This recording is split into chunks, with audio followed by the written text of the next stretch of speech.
Bonsoir, bonsoir tout le monde. Aujourd'hui, on va faire un live pour parler de quoi? Des signes pour accompagner la parole auprès de l'enfant. C'est un thème qui me tient tout particulièrement à cœur. C'est un thème que je trouve dans de nombreux dossiers de VAE notamment. Que j'ai rencontré plein de fois en structure qui malheureusement est souvent mal utilisée. Donc aujourd'hui, je vais accueillir la grande prêtresse d'éveil et signes qui va nous présenter un petit peu la bonne terminologie et vous saurez enfin comment en parler dans vos dossiers, monter des projets au quotidien. Hey. Hello. Ah, j'aime bien le terme grande prêtresse, ça fait très, Mais ça fait très secte. Voici notre gourou, Isabelle Cotenso. Cotenso, je me trompe? Oh non, on va pas le mettre à la sauce. Non, en Cotenso, à la française, tu vois. Hello. Rien de très original. Alors Isabelle, ça y est, la voilà. Elle est Ouais. là. Bienvenue. Merci beaucoup, Christelle. Je suis vraiment, vraiment, vraiment contente que tu m'aies accordé cette chance de pouvoir échanger avec toi ce soir. Pour un sujet, les signes bébés, on va dire ça rapidement, que je connais très peu finalement, que j'ai découvert sur le terrain lorsque j'ai repris des structures en tant que directrice, pour des projets qui n'étaient pas réellement élaborés. Et donc, c'est un thème que je vois très souvent en dossier de VAE, parce que je fais de l'accompagnement à la validation des acquis de l'expérience, pour ceux qui me connaissent. Coucou Priscilla. Et le problème, c'est que, voilà, bien souvent, je trouve que cet outil, on n'en parle pas bien. C'est mal, vraiment pas bien connu. Je vois énormément d'erreurs, d'amalgames avec la langue des signes. Pourtant, c'est un thème qui plaît parce que c'est un thème qui s'est pas mal popularisé. Enfin, un outil qui s'est pas mal popularisé, que les médias en parlent, mais ils en parlent mal, je trouve, et tout le monde se trompe. Donc, je me suis dit, mais pourquoi pas aller chercher, du coup, la fondatrice d'Éveil et Signes, parce que c'est ça, finalement, fondatrice d'Éveil et Signes. Donc, on va parler de ton parcours aujourd'hui. On va parler de tout ça, de ce thème qui est très très fréquent en crèche, mais qui est très mal mis en place, pour que tu nous donnes les bonnes méthodes, les bonnes terminologies. En tout cas, voilà, nous dire, voilà, est-ce qu'on doit passer par une formation, qu'est-ce qui est important et qu'est-ce qu'il faut surtout pas reproduire au sein d'un collectif, ou peut-être à la maison si on a un des parents qui nous regardent, mais voilà, on est surtout sur le collectif, les crèches, et puis surtout pas, il y a certaines choses qu'il faut pas dire, quoi. C'est ça. Voilà. C'est ça. Bon, t'as bien résumé, hein. J'avoue, là, J'ai là c'est une bonne entrée en matière. Hein. l'habitude, on est chaud, on est mardi, donc on n'est pas trop fatigué, c'est bien. Ouais. J'ai reçu pas mal de questions. Vous qui nous regardez, n'hésitez pas si vous avez des questions en direct. Soit vous les écrivez dans le chat, soit vous appuyez sur le petit onglet là, questions, il y a un petit point d'interrogation, vous voyez en bas. Comme ça va s'afficher en dessous et j'arriverai mieux à suivre que si ça défile dans le chat, c'est plus compliqué, je dois remonter, tout ça. Mais je vois que vous êtes nombreux là, ça défile, il y a du monde, il y a des gens qu'on connaît, des gens qu'on... Bonjour. Bonjour à tous. Voilà. Donc, j'en profite, je vais me présenter en quelques mots pour ceux qui ne me connaissent pas peut-être. Je m'appelle Isabelle Cotenso, à la française. Depuis 15 ans, 18 ans, je ne sais plus trop, ouais, les années, je transmets l'outil signe associé à la parole, en particulier aux parents et aux professionnels de la petite enfance, mais aussi à d'autres professionnels qui travaillent, qui gravitent autour de l'enfant. Je me suis spécialisée là-dedans un peu, je ne vais pas dire par hasard, mais presque. J'ai eu la chance quand j'étais jeune fille de partir comme au pair aux États-Unis pendant une année. J'ai été accueillie par une famille qui utilisait cet outil de communication au quotidien, avec non pas des signes français, mais des signes issus de la langue des signes américaine.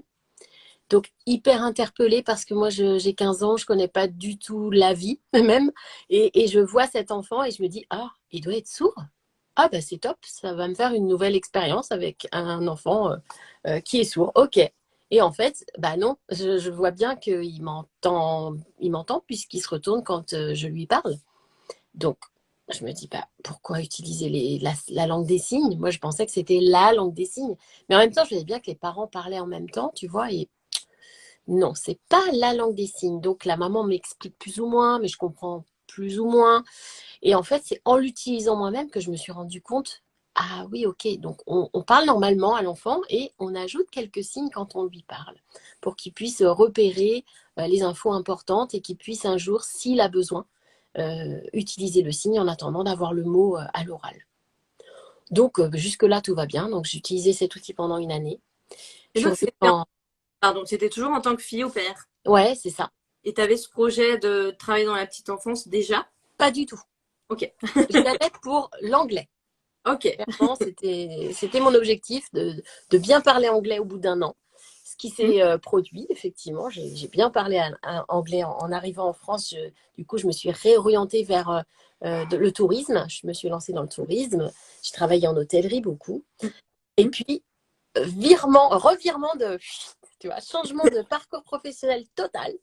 Avec, voilà, je me suis lancée du coup dans la petite enfance avec un CAP. J'ai passé mon CAP petite enfance. J'ai été assistante maternelle. Tu vois, j'ai repris tout à zéro. Et puis après, j'ai travaillé en structure petite enfance. J'ai eu 3 enfants. Et en fait, c'est avec mes enfants que je suis retombée dans cet outil.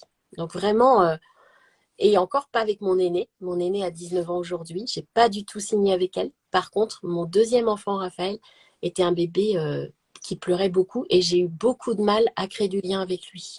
Mhm. Ça a été compliqué jusqu'à ces, on va dire, 11 mois, 11-12 mois. Et j'ai essayé plein de choses et j'arrivais pas du tout à entrer en relation. J'avais, j'appréhendais de m'occuper de lui parce qu'il pleurait beaucoup D'accord. et que je me sentais coupable et que je me disais j'étais une mauvaise mère parce que j'arrivais pas à bien m'occuper de lui, parce que j'arrivais pas à répondre correctement à ses besoins, je culpabilisais beaucoup. Et un jour, je me suis dit peut-être que les signes, ça va nous aider. Donc, j'ai cherché à participer à des ateliers, mais à l'époque, ça n'existait pas en France, ou Mhm. très peu. Donc, j'ai acheté un dictionnaire de langue des signes.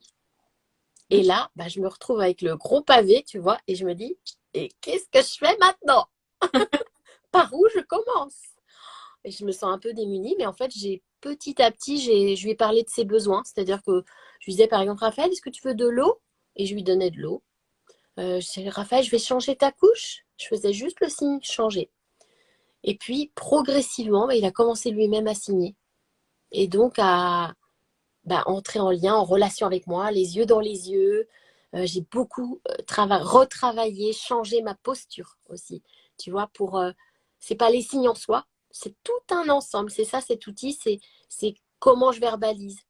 C'est avoir une relation de qualité quand je parle à mon enfant, me mettre à sa hauteur, être plus à l'écoute, faire des phrases plus courtes, mais avec des mots justes. Enfin, c'est un ensemble de choses qui a fait que on a commencé à communiquer tous les deux et à utiliser aussi les signes en plus. Voilà. Et puis après, j'en ai fait mon métier. De ça, j'ai parti de là et j'en ai fait mon métier. Du coup, ton fils, maintenant, il est adulte. Il a 15, bientôt 16. Il s'en sert encore? Ma question. Bah non, parce que vraiment, c'est un outil qui s'utilise dans la période préverbale. Donc, il est verbal depuis longtemps, ça je peux vous l'assurer. Il parle très très bien. Enfin, bon, là il est ado, donc il parle pas bien, parce qu'il parle comme un ado. Mais non, bah oui, il faut le dire. Nouveaux Mais non, signes, là, il a oublié tout. des nouveaux signes, mais c'est pas les mêmes. C'est ça. Ouais. Il y a Les gestes beaucoup. que... ouais. Les mimiques faciales, ça marche bien chez les ados, par contre. Tout ça Surtout pour, les... Bon. Ok. tout ça pour ça, Donc, finalement. non, il est passé à autre chose, quoi. Et du coup, avec ton CAP petite enfance, tu as exercé dans des structures. Dans quel Oui, type de structure? Combien de temps en avant de... crèche, j'ai travaillé en crèche où j'ai pu mettre en place aussi cet outil en tant que pro en crèche et avec plus ou moins de la méfiance de la part de mes collègues qui trouvaient ça un peu spécial, un peu bizarre. C'était très peu connu à l'époque. Mhm, Mais comme je l'avais utilisé en tant qu'assistante maternelle, j'avais du mal à faire sans en fait. Parce que pour moi, c'était un réel outil d'accompagnement. mhm. Donc, je n'arrivais pas à m'en passer, en fait. Et puis progressivement, mes collègues, j'ai réussi à les convaincre. Et puis après, bah, j'en ai convaincu d'autres, et puis et d'autres, et d'autres, et d'autres. Et puis j'ai fait un organisme de formation. Voilà, La tout simplement. formation, du coup, c'est Éveiller Signe, c'est ça que tu as fondé. Éveiller, c'est ça. Tu l'as fondé quand, cet organisme? Quand est-ce que je l'ai fondé? Oui. Et Alors, j'ai d'abord travaillé avec Monica Companies. C'est une personne sourde qui a une maison d'édition. J'ai travaillé avec elle. Elle m'a formée d'ailleurs en premier. J'ai travaillé avec elle pendant 7 ans, je crois, à peu près 7 ans. Après, j'ai pris mon envol. En fait, j'ai voulu créer ma propre structure parce que j'avais envie vraiment d'accompagner les professionnels de la petite enfance. Je trouvais que ça manquait. Avec Monica, on formait surtout des animateurs d'ateliers, donc qui ensuite animaient des ateliers parents-enfants, tu vois. Hmm. Et pour les pros, il n'y avait rien.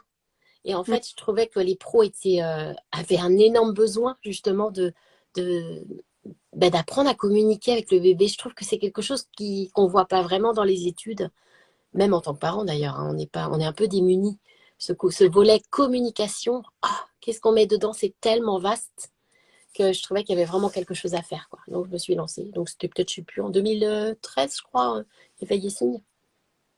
Et c'est récent. Enfin, moi, je trouve ça récent. Bah, Du coup, écoute, 13, ça fait 7, 8, 9 ans. c'est vrai. Avant, je travaillais, je le faisais déjà, mais avec d'autres personnes.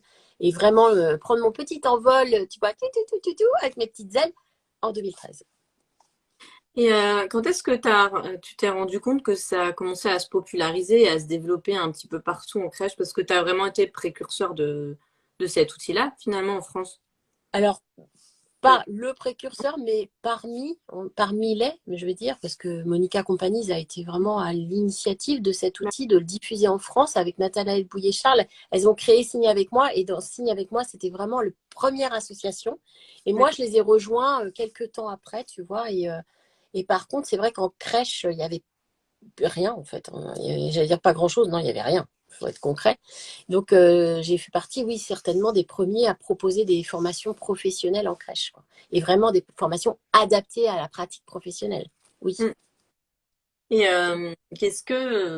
comment ça va résonner en toi lorsque tu constates qu'un enfant va vraiment se servir de l'outil naturellement? Bah, je trouve ça intéressant parce que l'enfant prend vraiment sa place dans la communication. Je crois que d'abord, il faut vraiment se dire que je ne cherche pas forcément à ce que l'enfant soit dans la production de signes. Moi, c'est pas forcément ce qui m'importe, en tout cas. Moi, ce qui m'importe, c'est que déjà, ça permette à l'enfant de mieux me comprendre. Ça veut dire que, euh, pour moi, c'est presque l'élément essentiel. Si l'enfant, il me comprend bien, ça veut dire que il a été à l'écoute, on a été tous les deux en phase à un moment. Ça veut dire que il sait ce qui va se passer pour lui, donc il est rassuré. Il est dans la collaboration. Parce que quand je vais voir l'enfant et que je lui dis, tu viens, Léa, je vais changer ta couche, tu viens avec moi? Et qu'elle me tend les bras ou, tu vois, où elle commence à partir vers la salle de bain, je me dis, yes, je m'en fiche en fait qu'elle signe ou pas réellement. C'est yes, on a créé ce petit lien. Elle sait que je me suis adressée à elle en particulier, tu vois. Et ça y est, on est dans cette collaboration toutes les deux. Et c'est ça que je trouve beau dans cet outil. C'est de mettre l'enfant à une place comme un enfant qui a des compétences et qui, ma foi, ne demande juste à avoir face à lui un adulte qui est à son écoute, qui est disposé à bien l'accompagner. Et c'est ça que je vois dans l'outil, surtout. Oui, parce qu'on est d'accord que ce n'est pas un simple outil pour faire joli ou tendance, c'est vraiment un outil d'accompagnement, un outil pour créer du lien avec l'autre. Oui. Euh, Peut-être que cet outil aussi n'est peut-être pas, enfin, ouais, là on va parler sur autre chose. Je vais dévier un peu, mais du coup peut-être pas que chez les enfants, mais est-ce que ça t'est déjà amené, l'idée me vient maintenant, l'action. T'as déjà été amené à former ou aller à la rencontre de personnes, je sais pas, peut-être dans des EHPAD ou de personnes sourdes, pour mettre en place des petits outils pour permettre aux professionnels ou soignants de communiquer avec des personnes, je sais pas, malentendantes ou en situation de handicap. C'est vraiment ciblé petite enfance. Moi, je me suis vraiment spécialisée dans la toute petite enfance parce que c'est le cœur de mon métier en fait. C'est un public que je connais bien, les tout petits. Donc après, je sais que ça a été utilisé quelques fois avec des personnes âgées, mais en fait, comme il y a peu de mémoire Mm. et parfois aussi au niveau motricité, il peut y avoir certaines limites. Donc c'est ce qui pose un petit peu souci avec des personnes plus âgées. Je sais aussi qu'avec des enfants porteurs de handicap, on peut utiliser Makaton, par exemple, qui est finalement assez proche, mais c'est plus une méthode d'apprentissage, Makaton. Mais on va utiliser des signes de la langue des signes, plus du pictogramme aussi pour aider l'enfant à mieux se repérer dans le temps, à anticiper, à avoir une bonne visibilité aussi de ce qu'on va faire avec lui, qu'il puisse bien se repérer. Mais moi, je reste dans mon champ d'action parce que c'est déjà tellement vaste. Et Ouais. puis voilà, bon, le tout petit, moi j'ai vraiment envie, enfin je me dis que c'est les tout petits là, c'est l'avenir c'est la génération d'après quoi, et il faut qu'on en prenne soin, c'est important. Je pense que moi je sais que ma vie, elle est menée, enfin je mène ma vie que pour ça, pour ma mission de vie, c'est ça, c'est de prendre soin des tout petits. Parce que tout ce qu'on leur donne avant 3 ans, ça va servir à leur construction identitaire, ça va servir en fait, en faire des êtres épanouis. Et j'ai envie de me dire que je peux un petit peu participer à ça, quoi. Ouais, exactement. Je suis bien d'accord. En humilité, évidemment. Mais bon, je me dis que chacun, si on plante des petites graines comme ça, voilà, on va faire des belles choses. Justement, je vais te poser des questions sur l'intérêt de cet outil chez les enfants et comment on le met en place. J'ai à la fois des questions que vous m'avez envoyées en story dans les FAQ, et j'ai à la fois des questions que je vois qui commencent à arriver dans Ok. la boîte que vous avez là-dedans. Et j'aimerais qu'on soit déjà de base, comme d'habitude, comme disait Sandrine, sans langue de bois. L'erreur à ne pas faire dans les dossiers que je lis, c'est je mets en place le projet langue des signes. Tes oreilles saignent, mes yeux saignent. On leur dit tout de suite que c'est pas le terme langue des signes qu'il faut utiliser, s'il vous plaît. Je te crois laisse, que, je te laisse leur expliquer. je crois que là-dessus, enfin, je crois que je le répète tous les jours et faut vraiment, vraiment arrêter les amalgames. Il faut vraiment se dire que c'est pas parce que tu signes papa, gâteau et girafe que tu pratiques la langue des signes. La langue des signes, c'est une vraie langue et qui est extrêmement difficile à apprendre. Donc ça, je vous le confirme. Moi, ça fait 5 ans que j'apprends la langue, enfin plus que ça même. Mais en 5 ans, voilà, je la maîtrise aujourd'hui, mais c'est très très complexe. Et pour aller plus loin, j'arrive d'un colloque où j'étais ce week-end à Bordeaux. Le colloque, c'était 2 jours avec des linguistes spécialistes de la langue des signes française et qui, pendant 2 jours, nous ont parlé de grammaire, d'iconicité, de syntaxe, uniquement autour de la langue des signes. Donc, voilà. C'est encore plus complexe pour moi que la langue française. Donc, il faut vraiment arrêter les amalgames parce que, en fait, en disant, par exemple, oh, nous, à la crèche, on pratique la langue des signes, vous envoyez de faux messages. Parce qu'en fait, vous êtes en train de dire, oh oui, bah nous, on est capable d'accueillir un public sourd, d'accueillir des parents sourds et de tout signer, c'est-à-dire qu'on va leur faire les transmissions en langue des signes, on va leur faire la visite de la crèche en langue des signes et ce sera fluide avec eux. C'est faux, C'est-à-dire, c'est faux. ni langue des signes, ni langage des signes. On Encore moins, Voilà, langage des signes, c'est que c'est pas un langage. encore moins, parce que On la propose, langue des signes est une vraie langue. Donc voilà, déjà, langage des signes, c'est poubelle, c'est pou, on met ça de côté. je t'ai dit, je l'ai lu dans les dossiers de VE. Donc, langue des signes et langage des signes, vous arrêtez. Voilà, c'est Ouais, tout, vous arrêtez. c'est ça, on arrête, hein, On on propose, arrête. c'est ça, on propose un outil aux enfants et aux professionnels. On n'apprend pas une langue. Donc, Non, la LSF, c'est une langue. oui. Signé pour accompagner la parole auprès de l'enfant. C'est un outil que qu'on va aller emprunter au niveau du vocabulaire, hein, si j'ai bien compris. On va emprunter ça à la LSF et non toute la syntaxe, finalement. Et, Absolument. et Et les termes, puis, je te fais une liste des termes que je reçois en général, hein, mais moi, tu as c'est envie que je déprime ou ça se passe comment là?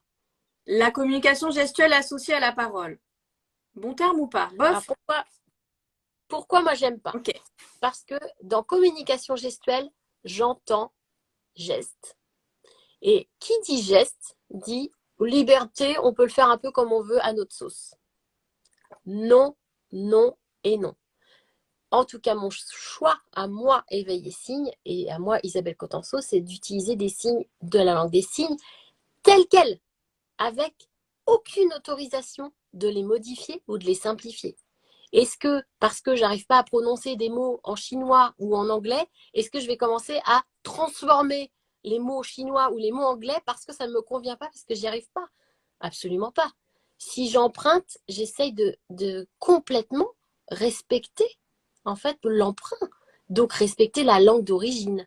Ça veut dire j'emprunte des signes à la langue des signes, je respecte les signes que j'utilise. Et ça veut dire aussi que je vais me limiter en termes de nombre de signes. Je vais utiliser que ceux que je maîtrise bien et qui sont utiles pour le bébé. Voilà, c'est tout.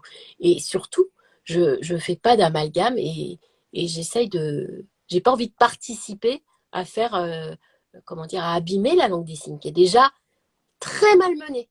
Hein, très, très malmenée. Donc, Donc, signe bébé, signe pour bébé, voilà. signe pour accompagner Et la pour parole. bébé, bébé signe, si on veut, signe pour accompagner la parole, signe associé à la parole, ça me va. Communication gestuelle, il y a du geste, donc ouais, si on fait ça ou si on fait ça, peu importe, c'est pareil. Bah non, c'est pas pareil, quoi. Tu vois? Pas, pas communication gestuelle, pas langue des Non. signes, langage des signes. Qu'est-ce que j'ai eu? Oh, bah, c'est à peu près ça, bébé signe. Voilà. Et c'est souvent ça qui revient. Et moi, quand je lis ça, je fais Oui, moi aussi, je pleure. Je pleure, je pleure. Et voilà, J'avais pris soyons des notes. précis. Prenez des notes, d'accord? Moi, je ne veux plus Voilà, recevoir comme ça. Attention. attention. Voilà. Mais même moi, j'utilisais les mauvais termes jusqu'à maintenant. C'est pour ça, communication et tout. Et heureusement, on m'a repris. Donc, Ouais. j'ai Question. quelques mois d'avance.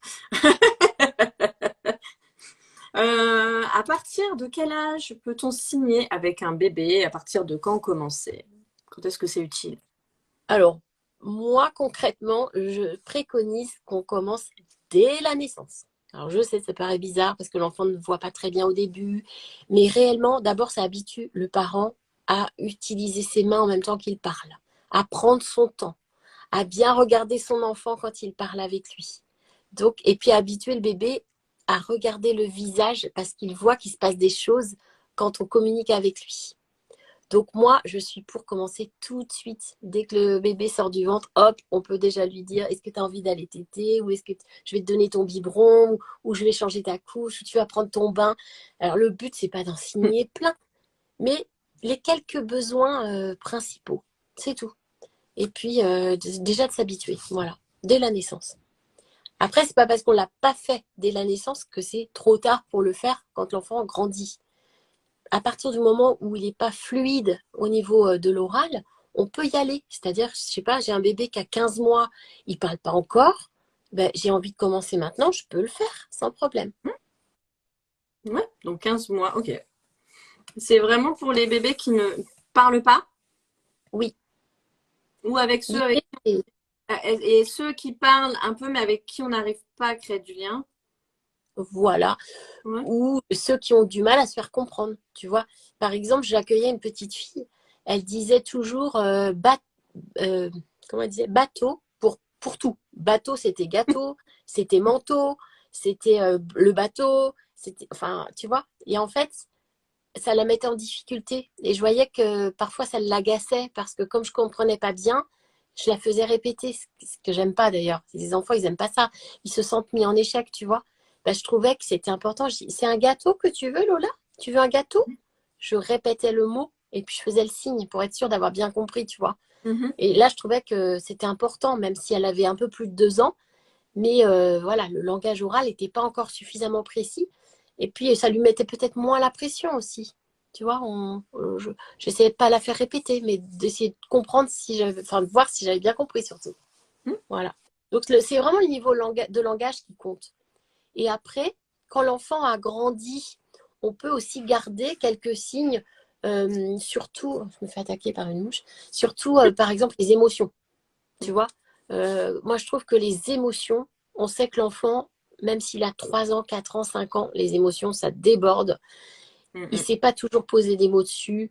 Moi, je trouve que là, les émotions en signe, ça aide encore beaucoup. Donc, de nommer l'émotion, de la reconnaître et de la nommer. De dire, oh ben là, je sens que tu es triste. Et le fait qu'il te regarde, il voit ton visage qui est triste aussi. Et il dit, ah ben enfin, elle me comprend, quoi. Tu vois? C'est, ah ben enfin, elle voit que je suis pas comme d'habitude, tu vois? C'est aussi montrer à l'autre que tu as de l'empathie, que tu cherches à savoir quel est son état d'âme du moment. Donc, les émotions, oui, on les garde longtemps, très longtemps. Mais du coup, là j'ai une question. Qu'est-ce que ça apporte à l'enfant? Alors, bah, bonne question. Qu'est-ce que ça apporte à l'enfant? Moi, pour moi, c'est vraiment lui donner la parole, le mettre au centre de nos préoccupations. Alors, ça ne veut pas dire qu'on ne le fait pas quand on n'a pas les signes. Bien sûr qu'on le fait. Mais ici, ça m'oblige à moi, adulte, de toujours faire très attention à la manière dont je communique avec l'enfant. Ça veut dire que puisque je ne peux jamais signer à distance, je ne peux pas signer non plus de ma hauteur, parce que t'imagines, tu vois, tu es de ta hauteur et tu fais la pluie, l'enfant il voit ça, quoi. C'est pas du tout agréable. C'est toujours me dire, allez, j'utilise les signes et ça m'aide à prendre le temps d'aller jusqu'à l'enfant et de me mettre à sa hauteur. Et ça, c'est vraiment considérer l'enfant comme un être à part entière. Tu vois, c'est vraiment se dire, il mérite que je vienne jusqu'à lui pour lui dire que je suis là, pour communiquer avec lui. C'est remettre vraiment ouais, la communication au cœur de la relation. Pour moi, c'est vraiment ça. Évidemment, si lui s'en saisit, qu'est-ce que ça peut permettre? Un, d'exprimer ses besoins. Plein de fois, tu penses savoir ce que l'enfant a. Et en plus, on a cette tendance, parce qu'on est un petit peu peut-être parfois un peu sûr de nous, tendance à dire oui, je sais, tu pleures parce que tu as faim, ou oui, je sais, tu pleures parce que ceci ou cela. Oui, je sais.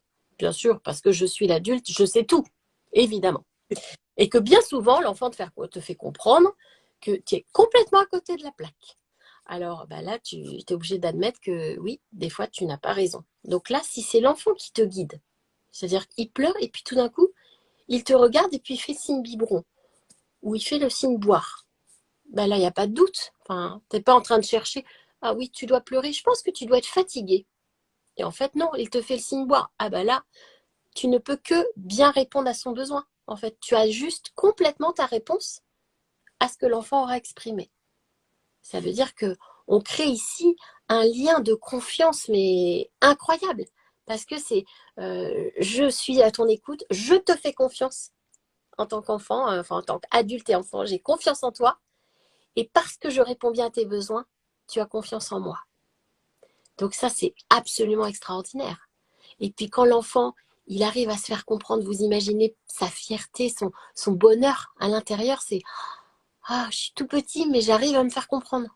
Je suis tout petit, mais je peux dire que j'ai eu peur de quelque chose, que j'ai ce besoin-là. Ou... C'est génial. Enfin, la confiance en soi, elle est boostée, quoi. Donc on peut dire que c'est aussi un outil qui demande à être réfléchi dans sa mise en place et qui fait appel à finalement beaucoup d'observation et de connaissance de Et l'enfant. énormément. Ça booste l'observation. On est contraint de vraiment encore plus observer la communication non verbale, du coup, les Ah, gestes, complètement. de ce que l'enfant va nous signer à ce moment-là pour répondre à son besoin. Donc il faut que ce soit un projet où les personnes ont réfléchi à ça, elles ont le temps, mais déjà que l'observation et l'individualisation de l'accueil, ça a déjà pris sens sur la structure et qu'on soit déjà dans cette dynamique-là, dans cette Ah oui. bienveillance-là, et non pas en se disant ouais, projet signe, c'est cool, j'y vais quoi. C'est ça. Et là, tu as tout résumé. C'est-à-dire, pour moi, un, c'est l'observation et deux, l'individuation. C'est ça, les deux essentiels de cet outil. C'est pas un outil qu'on utilise collectivement avec un groupe d'enfants. Pour moi, c'est un outil extraordinaire pour être dans l'individuel. Je parle à Théo. Je parle à Nassim. Je parle à Lola. Donc Et les signes signés, etc. en collectif, non. pour moi, ça n'a pas d'intérêt. On Oh, va manger les enfants. hein. Par contre, je vais jusqu'à Lola. Lola, ça va être l'heure de manger. Tu viens avec moi? Ça n'a rien à voir. Hmm. Ça n'a rien à voir. Pour moi, c'est de l'individuel, cet outil. Alors, je dis pas qu'il faut pas le faire avec un groupe, mais ça n'a pas du tout le même intérêt. Donc, on peut pas soutenir les projets aussi où il y a des consignes signées à certains moments de la journée. On peut, moi, pourquoi pas les comptines, mais pour moi, c'est encore en dehors, presque en dehors de l'outil, en fait. Tu vois? C'est bien en face à face à la méditation, mais J'ai pas entendu ta question, excuse-moi. c'est mieux en face à face à la maison, relation mère-enfant. Une comptine signée, par exemple. Oui, ça peut. Après, en groupe, ça apporte autre chose. Et c'est pas à bannir non plus. Non, non, au contraire.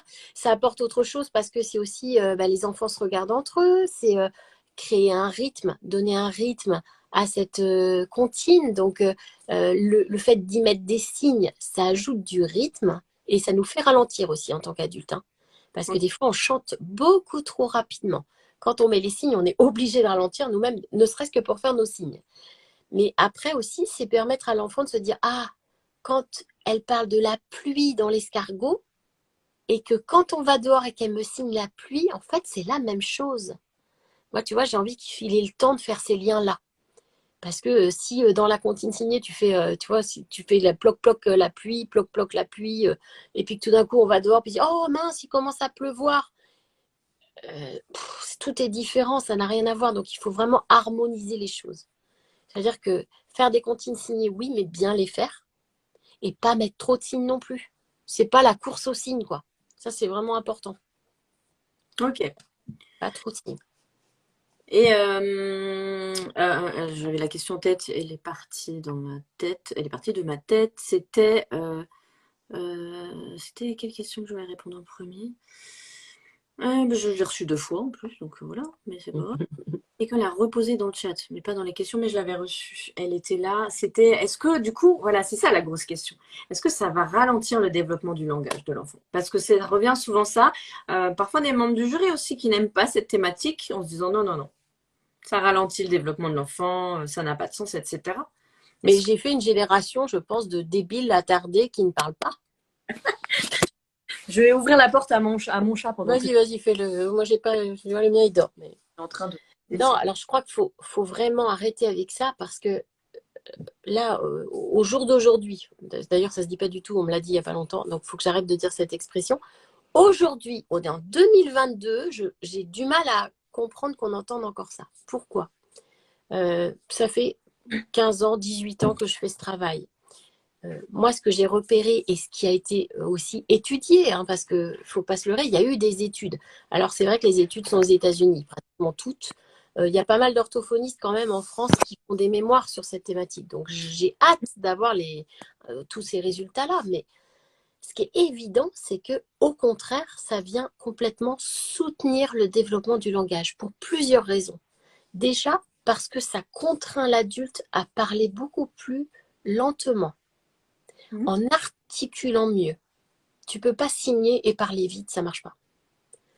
Deuxièmement, puisque tu es toujours à la hauteur de l'enfant et face à lui, tu lui permets aussi de bien observer ton visage, les expressions, les micro-expressions, la manière dont tu positionnes ta bouche, ta langue, tes joues. Ça, ce sont des composantes du développement du langage. C'est vraiment très important pour l'enfant d'avoir accès à la bouche. C'est d'ailleurs, entre parenthèses, ce qui a été terrible quand on avait le port du masque. Oui, L'enfant n'avait plus accès à la bouche et aux expressions du visage. Horrible, hein. C'est vraiment très très difficile pour lui de développer son langage. Donc on a ça. Ensuite, euh, c'est pas parce qu'on signe qu'on ne parle plus, donc on est sur une qualité de verbalisation qui est très importante, qui est au contraire très repensée, avec de la verbalisation, de la formulation positive, une intonation adaptée, un vocabulaire riche, parce que le but aussi, c'est ça. C'est-à-dire que grâce aux signes, on va permettre à l'enfant de mieux catégoriser. Ça, c'est vraiment quelque chose qui est fort, qui est puissant dans cet outil. Exemple, je vais dire à Maëlle, Maëlle, on va regarder un livre ensemble et je vais faire le signe du livre. Jusque-là, tout va bien, c'est vraiment facile à faire. Demain, il peut venir me réclamer un livre. Voilà, il peut s'en saisir. Mais pourquoi pas dans quelques jours, lui dire, tu sais Maëlle, on a reçu un album. Est-ce que tu as envie qu'on le regarde ensemble? Le mot album, si je ne fais pas de signe, il ne sait pas forcément ce que c'est. Il l'a peut-être jamais entendu. Par contre, si je lui fais le signe du livre, puisque c'est la même famille, je lui permets de ranger le mot album directement dans la famille des livres. Et je peux faire ça avec Imagier. Et je peux faire ça avec une BD, avec un ouvrage, avec un bouquin, avec etc. C'est-à-dire que grâce aux signes, je peux étayer, je peux ouvrir la porte de la catégorisation, ranger, classer. C'est pas des mots qu'il va juste entendre et ça va rebondir parce que ça va repartir parce qu'il ne saura pas où les ranger dans son cerveau. Ici, je lui permets ça. Donc, c'est au contraire pour moi un puissant outil pour le développement du langage. Et toutes les fois où on est... vas-y. On peut faire un parallèle justement avec les idées reçues qu'on a aussi sur des choses comme le portage ou des choses comme ça où on se dit mais du coup si on porte trop son bébé, il va moins évoluer, il va marcher plus tard ou si il a la tétine, il va parler plus tard. Bon voilà, ça c'est encore autre chose. Mais s'il a des couches, il ira jamais faire pipi sur les toilettes. Enfin, alors, tu vois, un moment. alors qu'au contraire, Donc, je pense qu'il faut. c'est prouvé Alors, vraiment pour moi, porte l'enfant et plus tu te soucies de lui, tu es dans l'individuation, l'individualisation, etc., etc., plus tu lui fournis de l'affectivité et de la sécurité affective, et plus il va voler ses propres ailes et se développer beaucoup plus vite, quoi. Et en fait, c'est la même chose. c'est la première des choses, c'est que arrêtons déjà de dénigrer les compétences de l'enfant. L'enfant est un être compétent et qui, en plus, a un besoin irrépressible d'apprendre et d'évoluer. Donc, se dire qu'il va se contenter, pauvre petit bout de chou, de 15 signes, mon Dieu, mais c'est réducteur. Enfin, c'est bien sûr que non. C'est pas avec une dizaine de signes qu'il va pouvoir tout nous dire. Il sait très bien qu'avec certaines personnes, il ne peut pas signer. Il sait très bien que pour s'exprimer sur ce qu'il a envie de faire, il va falloir qu'il parle. Et puis, ça ne l'intéresse pas de rester dans les signes. Enfin, ça veut dire qu'on prend les bébés pour des petits êtres feignants, c'est ça? Ah, moi, je trouve ça choquant, en fait. Au contraire, pour moi, un bébé, il a plein de curiosité, il a envie d'apprendre, il est compétent, et nous, on va l'aider à acquérir encore d'autres compétences. Donc, voilà, je trouve que... Il a le cerveau en construction, donc il apprend beaucoup plus vite. Et du coup, on m'a posé cette question-là, je pense qu'elle est assez vague, je ne sais pas si tu pourrais y répondre, mais combien de temps nécessite l'apprentissage du coup des signes pour bébé? Alors, est-ce que c'est côté adulte ou côté enfant? Je pense que l'enfant, virgule, l'enfant. L'enfant. Alors, ça dépend des enfants, ça dépend de leur appétence aussi à communiquer. Il y a des enfants qui vont être plus dans le développement moteur et qui vont être vraiment pas forcément très intéressés par les signes, mais en tout cas à un instant T, parce que si ça se trouve, il a 10 mois, 12 mois et il est que dans le moteur, il est vraiment, il rampe, il se déplace, il commence à vouloir grimper, etc. Et il va être peut-être moins attiré vers la communication, mais il y reviendra peut-être à un moment. En fait, c'est très, très dépendant en fonction des enfants et de leur appétence et de leurs compétences, voilà, et de ce qu'ils ont envie de faire, en fait. Il n'y a pas de règles. Mais c'est ce qui est bien aussi, c'est que justement, ça reste un outil. C'est ça qu'il faut garder en tête. C'est pas une méthode pour apprendre à un enfant à signer, mais c'est bien un outil. Donc l'enfant, il pioche quand il veut, quand il a besoin, et à n'importe quel âge, et au rythme qu'il souhaite, en fait. Il y a des enfants, tu vas signer, ils n'ont jamais vu un signe de leur vie, et dans la foulée, ils signent avec toi tout de suite. Bon, Non, évidemment, tu lui proposes un gâteau en signe, crois-moi que dans 2 minutes, il te le réclame et de nouveau parce qu'il a compris. encore et encore aussi les gâteaux. Encore, c'est le mot de base que j'ai appris le premier. C'est ça. Et encore, c'est un des premiers signes qui apparaît chez l'enfant. Parce qu'on lui propose régulièrement, tu vois, on lui dit, ça peut être de la nourriture, mais pas que, tu vois, on le chatouille, il dit encore, et bien, il réclame de lui-même, tu vois. Donc, ça dépend des enfants. On a beaucoup de questions qui viennent de comment on le met en place sur les structures.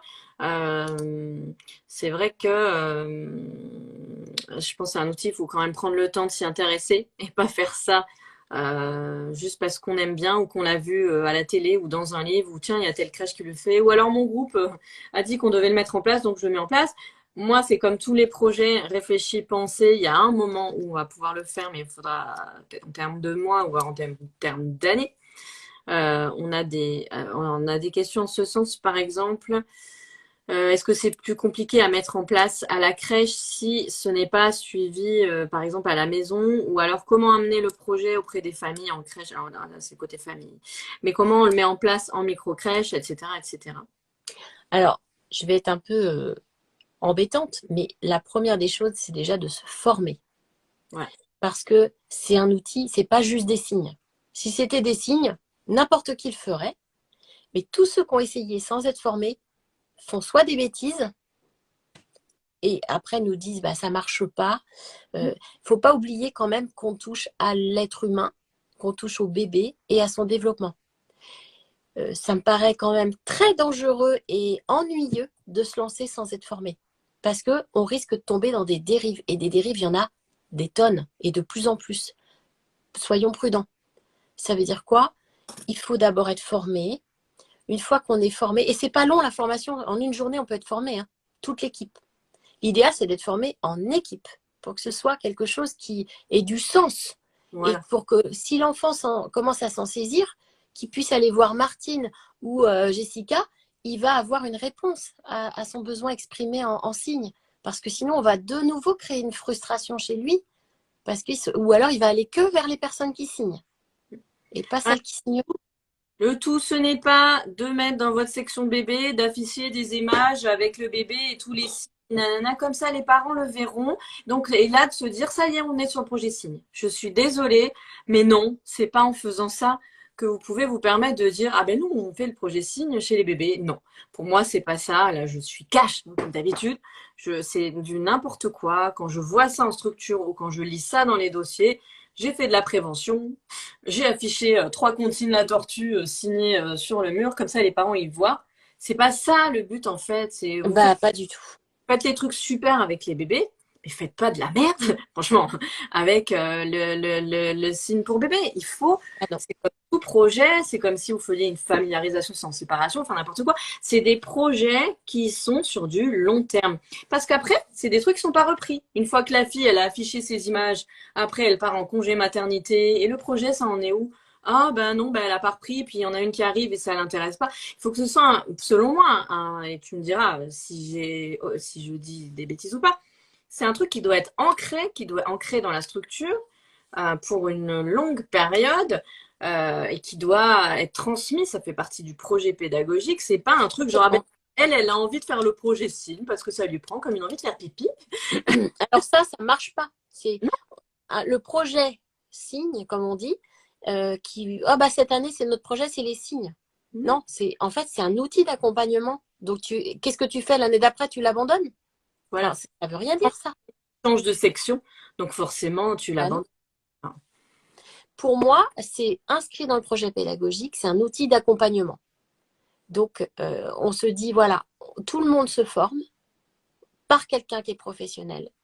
Et vous allez avoir les supports qui vont avec, vous allez avoir des vidéos, vous allez avoir accès aussi à tout plein de ressources qui vont vous aider à la fois à maintenir l'outil dans le temps, à la fois à ne pas partir dans des dérives, parce que les dérives, on pourra en parler, hein, il y en a quand même beaucoup. Oui. Et puis aussi, qu'est-ce qu'on fait avec les parents? Comment on leur présente cet outil? Comment faire en sorte qu'ils s'en saisissent ou pas? Et vers quelles ressources on les envoie aussi? Est-ce qu'on a des ressources? Voilà, tout ça, ça doit être pensé, réfléchi. Et mettre du sens. Il faut mettre du sens dans cet outil. Il ne faut pas juste dire « Oh, c'est mignon les signes ». Ben Voilà. non, en fait, ça ne marche pas ça. Ça ne marche pas. Et en plus, tu peux faire des dégâts quand tu fais ça. Donc, stop. C'est comme tout projet. Hein. Pensez votre méthodologie de projet. Hein. L'avant, le pendant, l'après, pourquoi, les objectifs, en direction de qui.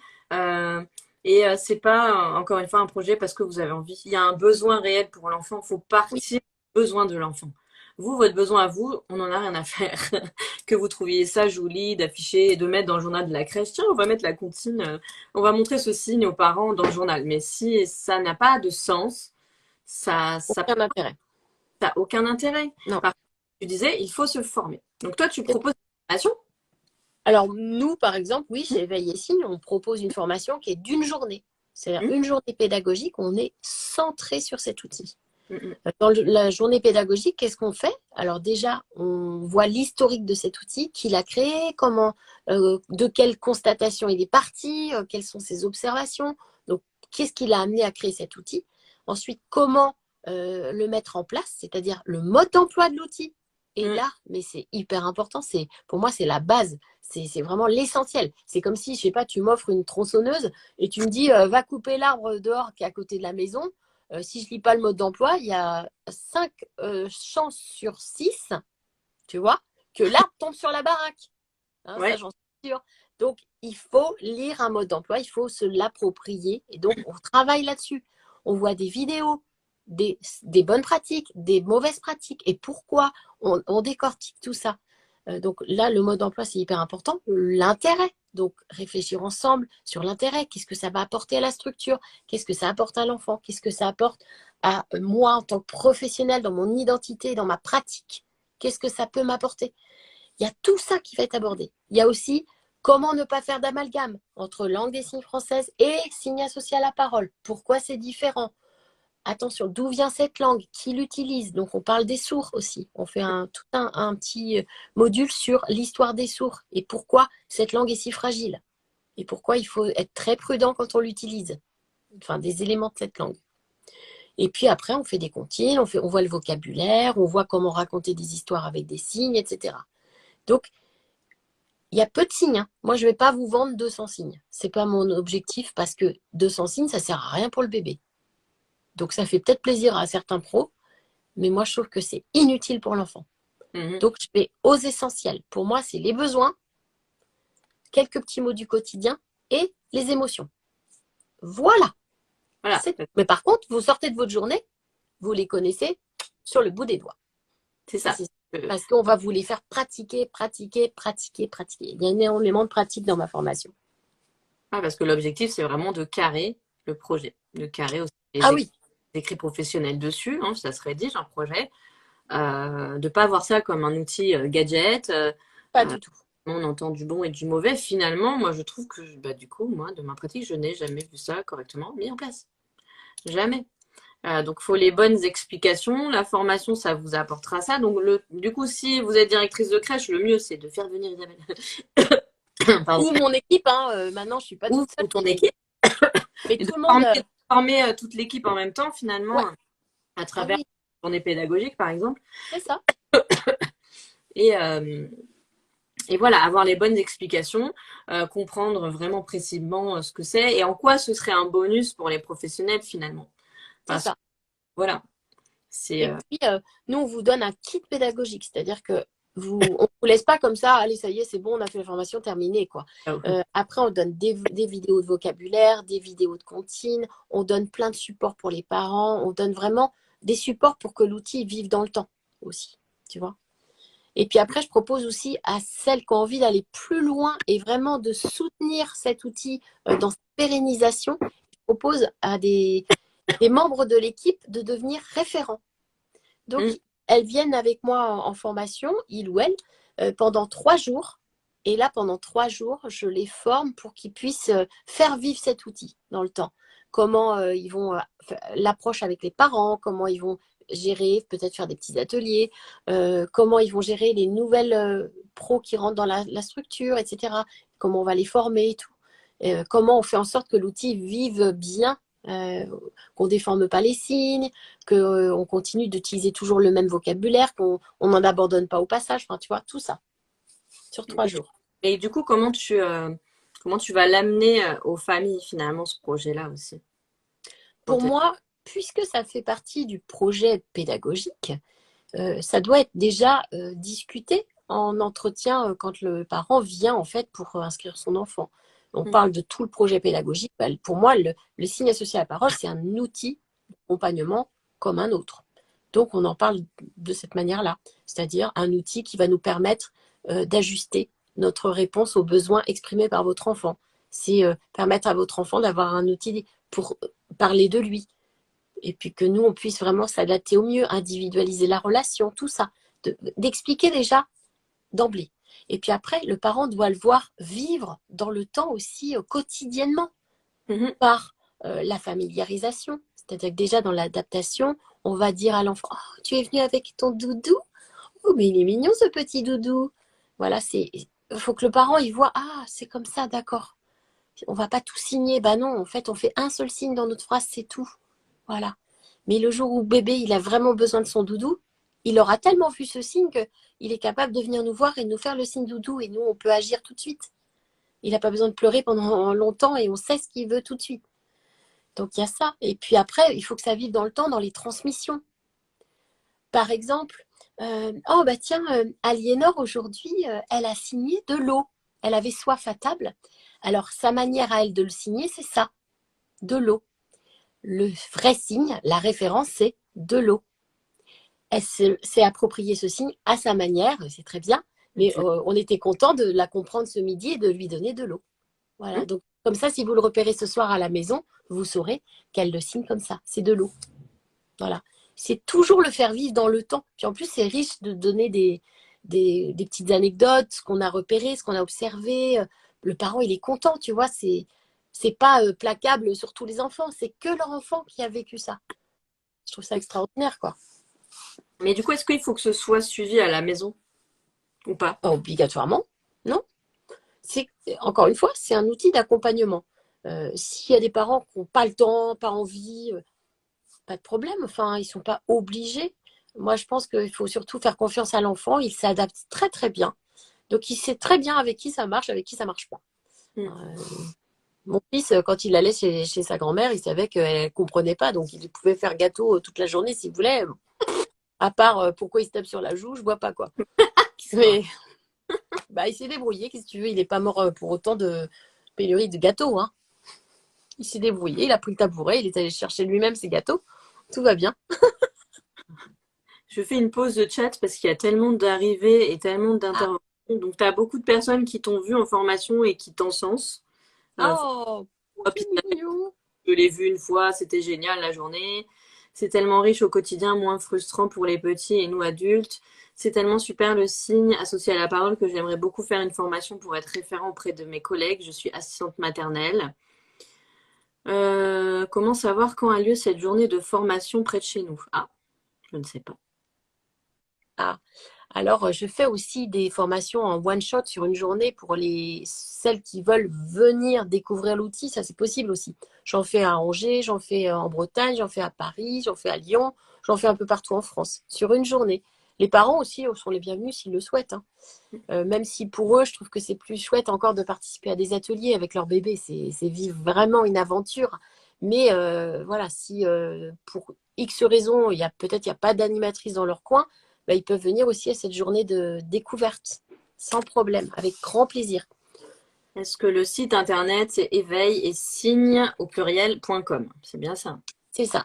Voilà, je Voilà. rappelle. Evelycine.com, vous venez nous rendre visite. On a à la fois une petite boutique où on propose plein de supports sympas, quelques-uns de mes livres aussi, les derniers ouvrages qui sont sortis, et puis toutes les formations, quoi. On a plein de propositions. Isabelle qui nous dit, une autre Isabelle, j'ai participé à votre formation aux journées pédagogiques, c'était une super journée. Il est important de se former pour utiliser cet outil. Il y a du monde, hein. Et j'en ai raté. J'ai déjà eu Isabelle en formation vraiment géniale. Cette femme, ce qu'elle transmet. Je travaille en... Ouh là, J'utilise cet outil depuis 4 ans. Je suis certaine que c'est un outil formidable. Coucou, oui, coucou. super. Il y a une question, je pense que je vais répondre aussi, mais bah, tu vas me... Je fais des stages en crèche. Est-il bien que je le fasse quand je m'adresse aux enfants? Mais du coup, comme on disait, si c'est pas un projet de base de la structure, ça sert strictement à rien. Non, Ah, donc on est d'accord avec ça. Donc on a c'est ça. répondu globalement à cette question-là. Mm. Pouvez-vous me parler de l'intérêt de proposer cet outil à un enfant allophone? Donc il parlerait du coup pas le français. Là, du coup, on est C'est ça. Alors pour moi, je trouve ça vraiment super intéressant. J'ai beaucoup d'expérience justement avec des enfants allophones. En particulier, j'ai travaillé avec la ville de Metz parce que Metz a cette particularité en fait d'avoir tout autour des camps de réfugiés. Ça veut dire que ce sont des familles complètes qui sont arrivées là, beaucoup des pays de l'Est, Mm. et les enfants sont mis dans les écoles sans parler du tout le français. C'est assez terrible en crèche, en centre de loisirs. Et en fait, j'ai formé tous les pros. Alors, c'est la première fois que ça arrivait, c'est-à-dire que j'ai d'abord fait une très grosse conférence formation avec la PMI, les pros de la petite enfance, donc ASMAT, crèche, les centres de loisirs et l'éducation nationale, s'il vous plaît. On était tous réunis, il y avait même les inspecteurs d'académie, il y avait donc plusieurs centaines de personnes de la ville de Metz, et on a justement travaillé sur l'accueil des enfants allophones. Comment on peut, avec les signes, les aider à mieux comprendre, à s'exprimer, à être moins triste, moins angoissé de ce qui allait se passer. Parce que imaginons, nous, si on était propulsé dans un pays où on ne connaît pas du tout la langue et on te dit demain, tu vas travailler avec des gens qui ne parlent pas ta langue, mais débrouille-toi, quoi. C'est c'est anxiogène au possible. Donc, il faut vraiment que le signe vienne aider. Alors, on a fait des traductions et on avait aussi des petites images pour, tu vois, le biberon, par exemple, on met une photo de biberon, on sait que c'est le signe biberon. Voilà, pour vraiment aider aussi les parents à s'en saisir. Et on a fait vraiment des belles choses. Ça marche bien. Oui, ça marche bien. Et ça fait des enfants qui sont plus apaisés, qui sont plus calmes et dans la douceur, parce que c'est violent tout ce qu'ils vivent là. Donc Et c'est puis, un... il y a aussi des familles qui vivent très bien le fait d'être dans une autre langue, attention, hein. Par exemple, je sais pas, moi j'ai une amie, ils parlent marocain à la maison, tous les deux. Les enfants parlent aussi marocain. Et quand ils sont rentrés à l'école, le français, c'était pas ça. Enfin, pas à l'école, mais en crèche. Mais petit à petit, ils s'y sont mis, mais les signes ont beaucoup aidé, justement. Et même, j'avais montré à ma copine, la maman, et elle mettait le même signe sur sa langue. C'est-à-dire, elle pouvait, par exemple, le bain, on peut très bien le faire pour le mot bain en français, mais on peut faire sur une autre langue le même signe, en fait. Et ça fait des ponts entre les langues et ça permet aux enfants de mieux comprendre. Oui. En fait, c'est un outil d'intérêt public, Oui, c'est ça, quelque part. c'est Euh, ça. Est-ce que, du coup, il y avait une question de Sandrine qui demandait si les professionnels sont, quand ils sont réticents, est-ce qu'ils le continuent après dans la durée? Je pense que non, du coup. Bah, écoute, ça dépend. C'est vrai que il y en a toujours qui, au premier abord, sont réticents, par exemple, qui arrivent en formation et qui sont, Hum, je sens que ils sont pas, tu vois, à fond dedans, quoi. Et en fait, j'arrive toujours quand même à leur faire comprendre l'intérêt. Et souvent, quand il y a de la réticence, c'est parce qu'ils connaissent mal l'outil, Mm. ou qu'ils en ont entendu parler, ou qu'ils l'ont vu mal appliqué. Et ils ont raison de trouver ça détestable, en fait, la manière dont c'est produit, avec beaucoup trop de signes, et des signes qui n'ont parfois pas du tout d'intérêt pour l'enfant.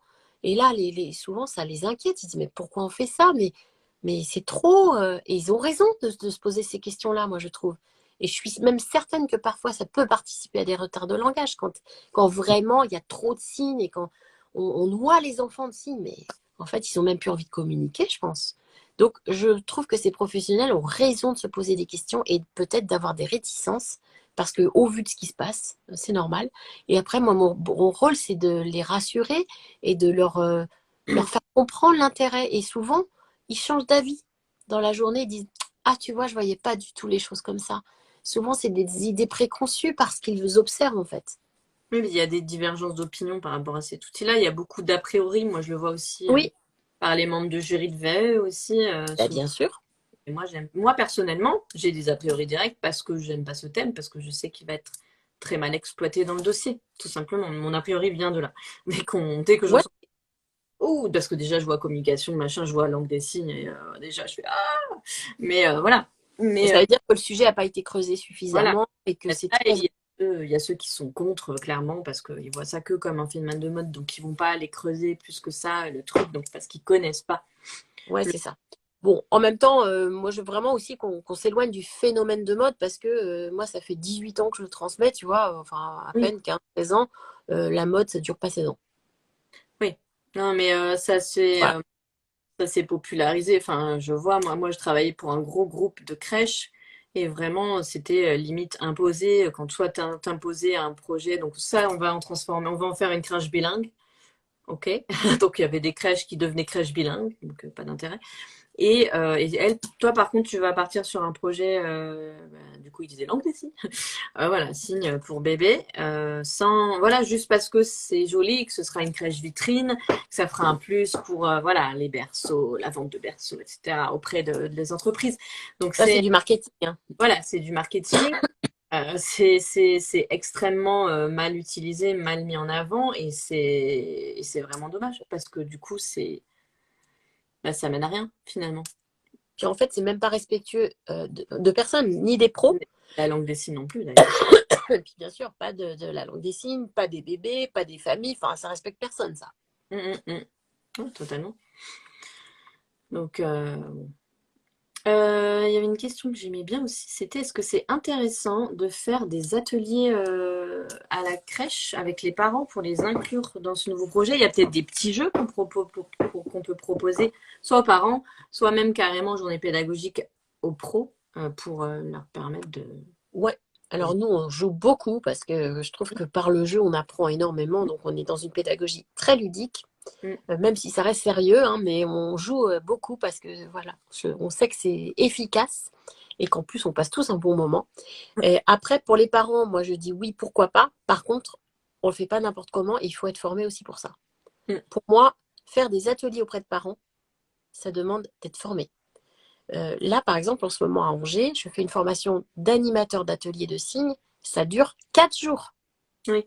C'est pas pour rien. C'est que, il faut du temps pour avoir une certaine méthodologie, pour transmettre de manière ludique, mais en corrigeant les gens, parce qu'on ne peut pas le laisser partir avec des signes qui ne sont pas justes.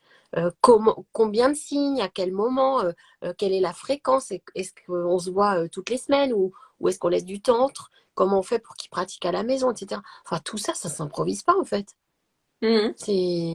Donc oui, moi je dis, les ateliers parents, c'est génial, mais deux solutions. Soit on fait intervenir quelqu'un qui s'y connaît, donc on propose à une animatrice, pourquoi pas éveiller signe, pour pas nous citer, mais elle peut intervenir dans la structure, elle intervient directement auprès des parents, mais elle est formée pour ça. Ou alors, deuxième solution, il y a un professionnel de la structure qui se forme à ça et qui va, de manière régulière, proposer des ateliers aux familles. Et là, c'est bordé, c'est propre, c'est carré, et il n'y a pas de risque. Parfait.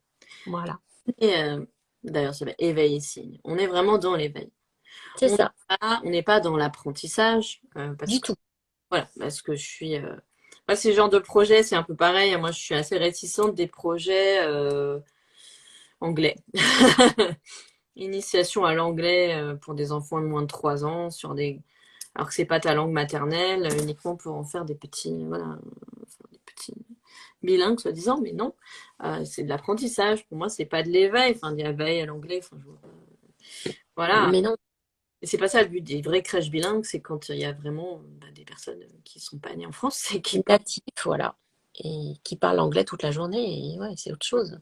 On est vraiment dans l'éveil, même si voilà, l'enfant il va acquérir plus vite, il va comprendre, enregistrer beaucoup plus vite. On n'attend pas de l'apprentissage de quoi que ce soit Non, en crèche. Et il y en a qui vont peut-être pas se servir de l'outil finalement. il y a des enfants qui signent pas du tout, Ouais. ou il y a des enfants qui signent au moment où les mots arrivent, comme une petite béquille, tu vois, pour être sûr d'être bien compris, tu vois, et qui abandonnent très vite, hein. Une fois qu'ils voient que ça fonctionne à l'oral et qu'ils sont compris, pouf, ils laissent tomber le signe tout de suite. Mm, mm. Et c'est assez impressionnant, ouais. Euh, mais du coup, on commence par la formation avant Oui, de dire, voilà, je lance ce projet-là. On forme tout le monde. tout le C'est monde est formé, c'est idéal. L'équipe, en plus, on vit une belle journée ensemble parce que c'est une thématique qui plaît, parce que c'est ludique. Donc, c'est aussi voir ses collègues sous un autre jour et puis partager quelque chose de l'ordre de l'émotionnel aussi, parce qu'on va aborder les signes des émotions, on touche à quelque chose quand même qui est assez sensible, parce que Ouais. la communication, ça l'est. C'est aussi parler de soi, c'est être à l'écoute de l'autre. Donc, c'est plein de paramètres qui font qu'on passe vraiment un moment, je trouve, qui fait du bien à l'équipe. Et Donc, puis qui leur donne, je pense aussi, qui leur redonne l'idée de, attention, on a face à soi un petit être qui est en pleine construction identitaire. Donc, il faut jamais oublier que c'est pas un groupe. On parle pas au galopin, on parle pas aux moyens, on parle à un individu. Et c'est ça aussi, remettre l'individuel. Souvent, elles me disent, oh, ça fait du bien en fait. On avait un peu oublié. Ou, bah oui, pris dans le rush, on appelle les enfants de la porte de la salle de bain. Théo, Théo, tu viens, on va changer ta couche. Voilà. mm, Et que, pour moi, un change, ça commence déjà par aller jusqu'à l'enfant, aller le chercher, obtenir sa collaboration. C'est ça déjà, pour moi, un change. C'est pas au moment où il est sur la table de change. Ça commence bien avant. Et c'est tellement important, en fait. donc Donc, c'est c'est remettre ça aussi, remettre ces valeurs de l'accompagnement de l'enfant. donc, Souvent, c'est très apprécié. donc on met en place ça sur des crèches qui vont bien, des crèches qui ont bossé la bienveillance, la bientraitance, l'observation, l'individualité, Oui, pas les crèches où déjà il y a d'autres problèmes, où il y a des violences institutionnelles, où il n'y a pas la base de l'attachement qui est connue par toutes les professionnels, l'intérêt de créer du lien. Si oui, c'est une équipe qui est soudée ou si vraiment il y a beaucoup d'éléments qui sont pas là-dedans, dans cette optique de faire, de développer, ouais, comment dire, le bien-être de l'enfant, j'ai envie de dire, répondre aux besoins affectifs de l'enfant, la sécurité affective, etc. Ça sert à rien de se lancer dans un projet comme ça, avec une ça va nouvelle faire équipe. et ça va faire flop. Ça va faire un gros flop. Ça Ça va retomber comme un soufflet. Donc, il n'y a aucun intérêt. va- Ouais, c'est ça, Aucun. exactement. Ah, c'est une question qui arrive. Un enfant qui signe après avoir prononcé des mots est-il préjudiciable pour cet enfant? Non, c'est ce qu'on disait tout à l'heure, mais il va petit à petit moins les utiliser, c'est ça? Oui, c'est ça. Et je crois que aussi, nous, adultes, on a ce rôle de reconnaître les compétences de l'enfant. Mm. J'ai beaucoup de gens autour de moi qui me disent, oh, mais moi, même s'il a acquis le langage, je continue à signer, etc. Bah, oui et non, je suis un peu partagée parce que, et je serais même plus vers le non, parce que à partir du moment où il sait se faire comprendre à l'oral, c'est important de le valoriser. En fait, il a acquis une Mm.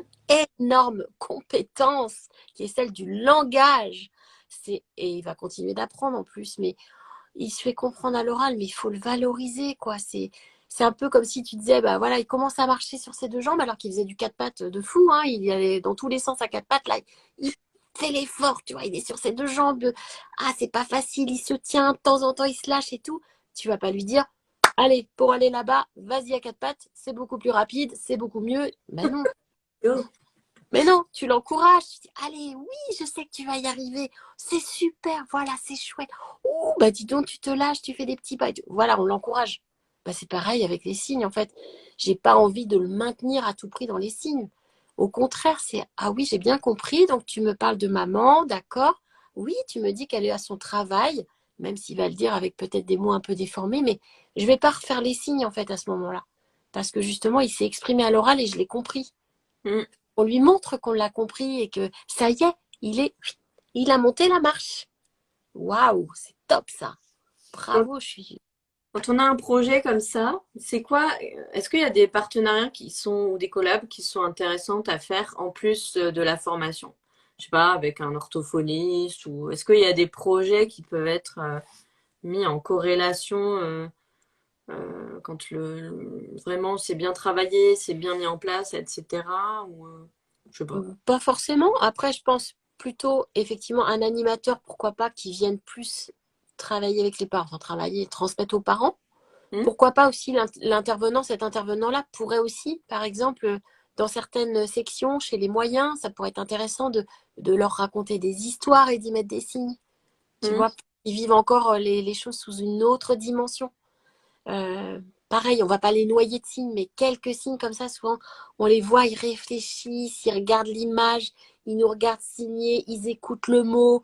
On sent que ça, tu vois, ils s'en imprègnent, quoi. Donc là, je trouve que ça peut être aussi très intéressant. Après, non, ça reste un outil, malgré tout, qui est pour les enfants tout venant. Donc, il n'y a pas besoin de plus que ça. Pas besoin de plus. Donc les thématiques en lien avec ça, c'est la gestion des émotions, Ouais, beaucoup les émotions. ça, et développement de la confiance en soi finalement. Ouais, c'est ça. J'ai créé une nouvelle formation, pas une nouvelle émotion, sur les émotions, justement, pour accompagner l'équipe toute une journée autour des émotions. Donc, il y a des signes, mais pas que. C'est là aussi toute la posture, Mm. l'accompagnement, comment on accueille, qu'est-ce qu'on peut faire pour vraiment aider l'enfant qui est en proie à des émotions vives. Voilà, tout ça. Ça, c'est chouette aussi. Oui, top. Alors la question que j'avais reçue aussi, c'est est-ce que ça a été difficile de faire émerger cet outil, par exemple pour des enfants entendants, alors qu'il y a des enfants sourds qui n'ont pas accès à l'école faute d'interprète? Alors, faut pas tout mélanger, mais Ouais. question. Là, il y a beaucoup de choses dans cette question. Euh, Évidemment, les signes associés à la parole, ça s'adresse en particulier aux enfants entendants. Mm. Parce que pour un enfant sourd, euh, quel que soit le choix des parents, l'idéal, qu'il aille donc vers l'implant et plutôt un programme, on va dire, plus oraliste, ou qu'il soit baigné dans la langue des signes. Quoi qu'il arrive, la langue des signes est utile pour lui, même si on part sur un projet où il va être plus dans l'oralisation. Bon, c'est un peu technique tout ça, mais bon, l'idée, c'est que les signes associés à la parole, c'est trop peu pour un enfant sourd. C'est trop maigre, c'est trop mince, c'est trop pauvre. Un enfant sourd, il a besoin d'une vraie langue et d'une langue solide, une langue forte, solide, une langue maternelle, une langue naturelle qui est la langue des signes. Donc, faire juste du bébé signe avec un enfant sourd, c'est trop peu. C'est un peu comme si on parlait à un enfant entendant, il disait manger, eau, boire, jouer. C'est pas des phrases. Ça marche pas. C'est pas comme ça qu'il va développer son langage et surtout qu'il va développer la théorie de la pensée. Ne serait-ce que ça. Ce qui est énorme et ce qui est très important. C'est pareil pour un enfant sourd. Il a besoin d'une langue solide et la langue la plus solide, c'est la LSF, la langue des signes française pour lui. Ou la langue des signes s'il est dans un autre pays. Mais voilà, il lui faut une langue des signes. Et puis après, pourquoi pas aller vers aussi l'aider à oraliser, si c'est le projet des parents, pourquoi pas. Mais c'est vrai qu'il y a aussi en France, malheureusement, très très peu d'écoles pour les enfants sourds qui sont dans une langue des signes et qui ont besoin d'être éduqués avec cette langue des signes. Et là, c'est même pas des interprètes, c'est des professeurs sourds qu'il leur faut, des professeurs sourds signants qui leur expliquent les mathématiques, qui leur expliquent le français dans leur langue, c'est-à-dire dans la langue des signes, avec la langue des signes. Et le français, pour les sourds signants, c'est une langue étrangère. Vraiment. Mm. Donc, les sourds en France, les sourds signants, sont comme des étrangers dans leur pays. C'est-à-dire que pour eux, le français, c'est pas du tout naturel, c'est pas leur langue. Et il leur faut finalement l'apprendre comme une deuxième langue. Donc, avec quelqu'un qui leur explique les règles grammaticales en LSF, pour que Voilà. ce soit beaucoup plus clair. Et voilà. Et oui, il y en a beaucoup d'enfants qui sont sur le carreau, qui n'ont pas d'école qui les accueille. Parce qu'en France, il n'y a que 3 villes où il y a vraiment l'école bilingue de la maternelle au lycée. C'est Lyon, Toulouse et Poitiers. Sorties de ces 3 villes, il y a des petites classes isolées comme si par-ci par-là, mais c'est tellement pauvre. Mais quand est-ce que le gouvernement va bouger? Quand Quand est-ce qu'il va permettre des écoles bilingues, un accès à l'école aux enfants sourds-signants? Quand? Voilà, donc là, les sourds se battent aujourd'hui pour ça. Donc oui, des fois, c'est un peu malaisant, il faut le dire aussi, de voir qu'on prend plein de signes et qu'on donne plein de signes au bébé entendant. Allez, allez, allez, bourrage de crâne, vas-y, vas-y. Et puis que d'un autre côté, il y a des enfants sourds qui n'ont pas accès à leur langue. C'est vraiment horrible, clairement. Donc ça veut dire quoi? Ça veut dire que on doit absolument, nous, être précautionneux prendre les signes avec précaution, utiliser que ce qui est nécessaire, pas plus. Arrêtez le gavage en fait. Hein. C'est pas des oies vos enfants. Donc on arrête de les gaver de signes, c'est pas du tout ce qu'il leur faut. Hein. 30, 40 signes, c'est bien suffisant. C'est pas la peine d'en faire des tonnes, quoi. Et puis, essayons le plus possible de nous battre aussi et de mettre la lumière sur les sourds qui ont besoin d'une langue pour se développer aussi. Voilà. Oui, puisque on rappelle pour ceux qui arrivent en cours de route, tout ce qu'on était en train de dire tout à l'heure, c'est que on ne parle pas de langue des signes, ni de langage des signes quand on parle des signes pour bébé. Voilà. C'est ça. C'est pour Donc, ça. déjà, langage des signes, on met poubelle directement. Hein, on peut le jeter à la poubelle. C'est voilà, langage des signes, ça n'existe pas. Après, il y a deux choses. Il y a la langue des signes qui est pour les sourds ou la communauté signante qui voilà, gravite autour des sourds. Et puis, il y a les signes associés à la parole pour les bébés en âge préverbal. Voilà. Oh, c'est ça. Signe pour bébé, c'est pas Et langage. c'est un outil. Et là, c'est une langue. Outil, langue. Outil, langue. Combien de signes à peu près par âge? Bah là, du coup, tu viens de répondre à la question. Alors, il n'y a pas vraiment, pour moi, voilà, en tout, on va dire qu'il y a 30, à peu près 30 signes utiles au quotidien à l'enfant, pour l'enfant. C'est tout. Après, on peut en faire un petit peu plus. On peut faire les animaux, on peut toujours dans les histoires, dans les comptines, en faire un petit peu plus. Mais au quotidien, qu'est-ce qui est utile? Les besoins, des petits mots du quotidien comme encore, c'est fini, des choses comme ça, qui aident à réguler un petit peu les émotions et les émotions. Et la famille aussi, peut-être. Voilà. Et la famille. Je le mets dans les besoins parce que papa, maman, partie des besoins. Alors, qu'est-ce que je voulais aussi ajouter? Nous arrivons en fin de live. Isabelle, tu me manques. Il y a un certain Ah Mathieu. bon? Oh, Mathieu te dit que tu me manques. Voilà, hein. mm. Le message est passé. Mais oui, on se voit plus. Mhm. Euh, hop. Et, n'hésitez pas à poser vos dernières questions. Moi, je voulais savoir, du coup, du coup, si tu as des conseils. Déjà, des conseils à donner aux personnes qui veulent vraiment faire ça bien, que ce soit sur leur lieu d'accueil ou en parler aussi, ne serait-ce qu'en parler dans un dossier du coup qu'elles vont présenter pour leur diplôme. Bon, un, se former, je crois qu'on l'a dit, hein, mais se former. Deux, utiliser les bonnes ressources, donc aller chercher les bonnes informations au bon endroit. Trois, ne pas se gaver de signes. L'objectif de cet outil, c'est pas de connaître plein de signes. Et c'est pas non plus d'en transmettre plein aux enfants. Ils n'en ont pas besoin. Donc de se limiter. Mais d'être plutôt dans une relation qualitative, donc une communication de qualité. C'est vraiment ça. Et puis, de remettre l'enfant au cœur de cet outil et de le considérer comme un être compétent et qui a plein de choses à dire. Voilà, c'est ça. C'est quoi tes objectifs ou tes projets pour la suite de tes aventures? Ah, en ce moment, j'écris des petites histoires pour enfants, pour Oh, bébés et enfants. Moi, je l'annonce en avant-première, tu vois, je ne l'avais pas dit. attention, Mais ouais, roulement de attention. Donc, j'ai un premier livre qui va sortir en mars. C'est un petit format où il y aura 3 histoires thématiques. Et la première thématique que j'ai voulu aborder, c'est la séparation, les petites séparations. Pas la séparation des parents, hein, mais la séparation, tous les petits abandons, les petites séparations qui parfois sont difficiles à vivre. Voilà. Donc, il y a 3 histoires dans le petit livre et il sort en mars. Super. Ça, c'est mon projet là, dans l'immédiat, là, le futur proche. Hein. Et puis après, c'est toujours continuer les formations, proposer plus de formations, toujours dans le même thème, mais voilà, élargir nos propositions. C'est former plus d'animateurs, accueillir plus de gens dans Éveil et Signes. Voilà, tout ça, quoi. Du coup, l'affichage des signes, vous êtes contre, même si on l'accompagne auprès des parents. Je n'ai jamais dit ça. Moi, j'ai traumatisé les gens avec. J'ai jamais dit ça, surtout que je vends des petites affichettes. Donc, pas du tout. C'est pas ça. Mais c'est pas de se contenter de allez, j'affiche et c'est Ouais, terminé. c'est C'est ça. pas du tout ça. C'est vraiment de se dire que l'affichage, ça doit venir soutenir une démarche globale. Donc, c'est, j'ai mon affiche. Ah oui, c'est vrai. Dans la salle de bain, j'ai ma petite affiche qui me redit, ah oui, le signe changer la couche, le signe pipi, le signe caca.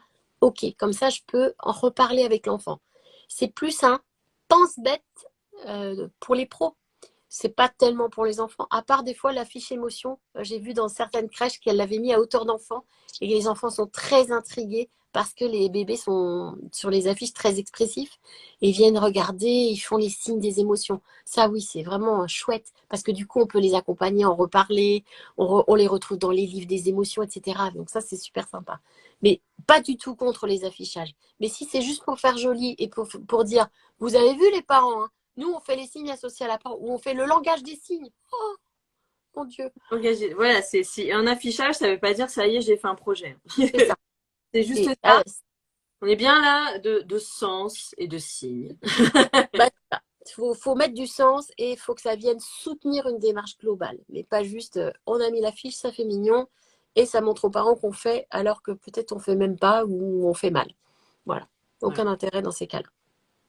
Donc, si je dois résumer cela, donc nous avons dit bien sûr que les signes c'est un outil génial, qu'il faut vraiment distinguer de la langue des signes. Merci à tous. Qu'il Voilà. est important de se former, qu'effectivement, comme le dit Élise dans le chat, il n'y a pas d'intérêt de pratiquer les signes pour bébé après l'acquisition du langage. Voilà, ça dépend des situations, mais pas vraiment. À part les émotions, encore une fois, les émotions, on peut les garder longtemps. Et les petits signes, par exemple, de complicité entre parents et enfants. Tu vois, moi, I love you, par exemple, Oui. ça c'est le love you, le I, le L et le W, le you. I love you, moi je le garde. Et avec ma fille qui a 12 ans, on se fait de temps en temps un petit I love you, quoi. Voilà, ça on le gardera, j'espère, à vie, quoi. Quand elle aura 55 ans et puis moi j'en aurai, tu sais, je serai toujours en train de lui faire I love you. Bon, j'aurais peut-être mes doigts un peu tordus, mais bon, c'est pas grave, quoi. La Donc frite. ça Love you. Donc, la vie. il faut se former, de préférence chez Éveil et Signes. Il faut lire les livres d'Isabelle. Là, Il peut-être. n'y a pas que les miens qui sont bons et il n'y a pas que mon organisme qui est bon, il y en a qui sont bien, mais soyez vigilants, faites attention. Est-ce que les gens respectent bien la langue des signes ou pas? Est-ce que on voit aussi l'accompagnement de l'enfant? Est-ce qu'il est pris en compte comme un être à part entière? Voilà, tout ça à vérifier avant. Du coup, tu conseillerais quoi comme autre auteur ou livre qui serait bien pour démarrer, hormis les tiens? Après, moi, c'est vrai que je suis assez proche en philosophie avec l'association Signe avec moi. Hmm. Parce que d'abord, c'est l'association d'origine, c'est eux qui ont commencé à instaurer les choses en France. Et en général, ils font des ouvrages de qualité. Donc voilà, il y a, quand je conseille aussi cela. Parfait. Voilà. Nous devons donc aussi utiliser les bons termes, les bonnes ressources, pas trop de signes, parce que 150 signes pour un enfant dans le préverbal, ça ne sert à rien. Et donc Je vraiment, peux juste ajouter un petit truc d'ailleurs. oui, Arrêtez avec les signes de politesse. ah non, mais C'est détestable, vraiment. Les enfants, ils s'en ont rien à foutre de la politesse. Soyez des bons modèles de politesse et les enfants le seront aussi. Mais arrêtez avec les signes de politesse par pitié. Les s'il te plaît, merci, pardon et tout et compagnie. Poubelle. voilà. Bonjour à L'enfant la n'en a pas besoin. Il va pas se rouler par terre en disant s'il te plaît, quoi. Non, c'est voilà. c'est très européen et c'est c'est un autre débat où je pourrais faire un live là-dessus, mais arrêtez avec cette suprématie de l'adulte à exiger merci, merci qui en plus des fois Ouais. c'est pire. Voilà, non, on n'est pas là-dedans pour les enfants qui sont Donc moins de 6 ans, voilà. Et le problème, c'est que avec les signes, c'est encore plus tôt. Allez, il a 8 mois, on va lui faire dire merci. voilà, non, l'objectif Soyez des modèles. c'est de se faire comprendre, c'est pas d'imposer de la politesse, donc faut Mm. arrêter les bêtises. J'avais juste envie de rajouter ça parce que quand on a parlé du nombre de signes, j'ai dit, allez hop, je vais leur foutre une petite couche. N'oubliez pas. Et oui, déjà, Anaïs nous dit déjà quand ils ne parlent pas encore, les enfants, ils comprennent pas la politesse, donc c'est inutile. Mm. Et en plus, exactement, ils comprennent pas, mais ça n'a pas de sens. Ils le comprendront quand. Mais Toi, Ils tu vas l'utiliser. comprendront surtout exactement. Si vous êtes en tant que parent des modèles en termes de politesse, vos enfants seront polis. C'est tout.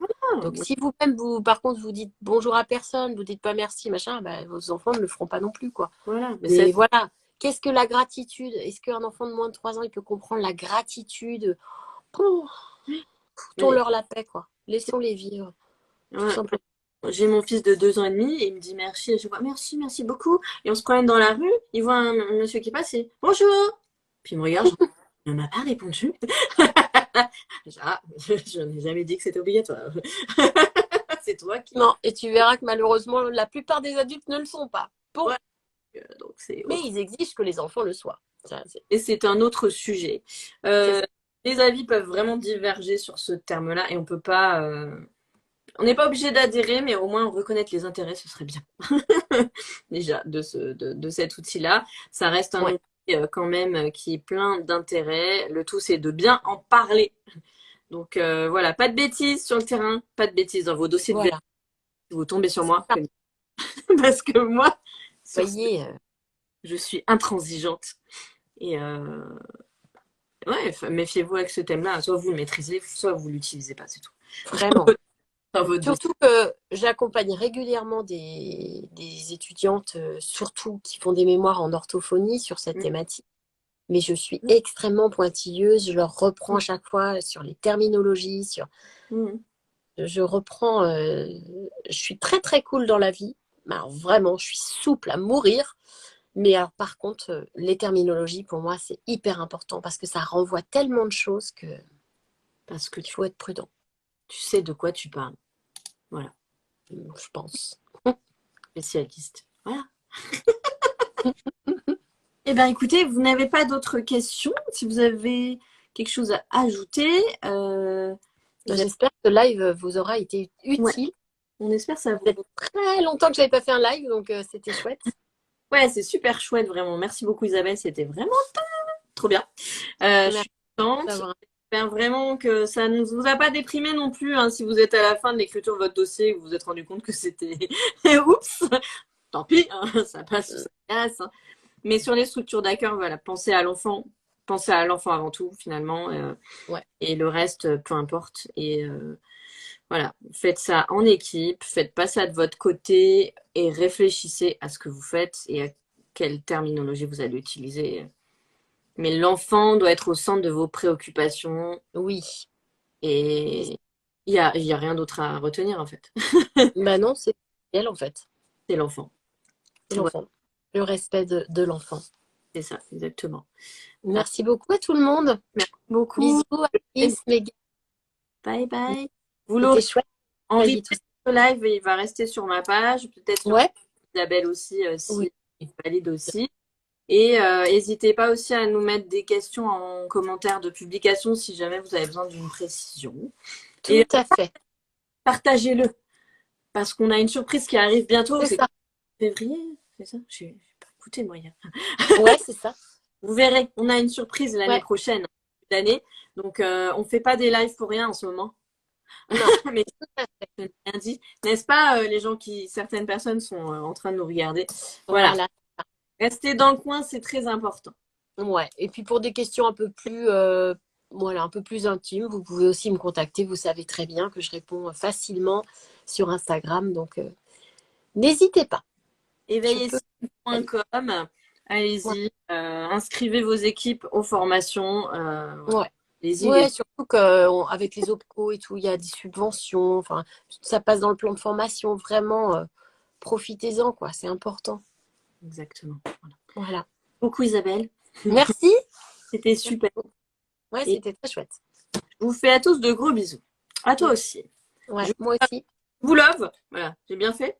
Je vous love tous. D'habitude, maintenant, je vais faire je vous love comme ça. Exactement. Voilà. Attends, voilà. Attends. Ouais, c'est ça, hein. Ouais, c'est ça. C'est bon. Tu l'as. J'ai trop de toi. Bonne soirée. Plein de bisous à À tout le monde. bientôt. Au revoir. Merci. Merci à tous.